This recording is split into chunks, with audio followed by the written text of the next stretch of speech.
Mula sa bukang liwayway hanggang sa paglubog ng araw, ang pagsasaka ay hindi lamang isang trabaho, kundi isang pamumuhay. Isang tradisyon na nagpasalin-salin sa bawat henerasyon, nagbibigay buhay sa ating komunidad. Ako po si Kelsey Colleen Atazan Atis, handa nang ilahad ang aking performance task. Sa videong ito, tutunghayan natin ang 6 na elemento na makikita sa aking sanaysay na pinamagatang pagsasaka susi sa kinabukasan. Ang paksa ng aking sanaysay ay ang mahalaga sa pagsasaka sa ating buhay at kultura. Ang anyo naman nito ay formal dahil tumutukoy ito sa kahalagahan ng pagsasaka. Ang kasalukuyang kaisipan ng aking sanaysay ay ang kahalagahan ng pagsasaka sa buhay ng mga Pilipino at ekonomiya ng bansa. Sa kabilang banda, ang damdamin naman ay ang pagmamalasakit sa pagsasaka. Binibigyang diin ang importansya nito sa kabuhayan ng mga Pilipino.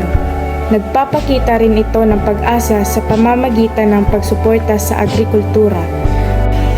Ngayon, ang himig naman natin ay mapanuri at mapanghikayat dahil sinusuri nito ang kahalagahan ng pagsasaka sa buhay at kultura at mapanghikayat dahil naglalayon itong kumbinsihin ang mambabasa tungkol sa positibong epekto nito sa ekonomiya at seguridad ng pagkain. Huli ngunit hindi dapat kaligtaan ang estilo. Ito ay formal, nagbibigay kalaman at nakahihikayat dahil seryoso nitong tinatalakay ang kalagahan ng pagsasaka. Nagbibigay kaalaman sa pamamagitan ng paglalahad ng mga benepisyo nito. Bilang pagtatapos, nais ko pong iparating na pahalagahan natin ang pagsasaka, susi para sa ating kinabukasan. Suportahan ang pagsasaka, suportahan ang Pilipinas. Muli, ako po si Kelsey Colleen Atazan Atis, ang iyong tagapagpresenta.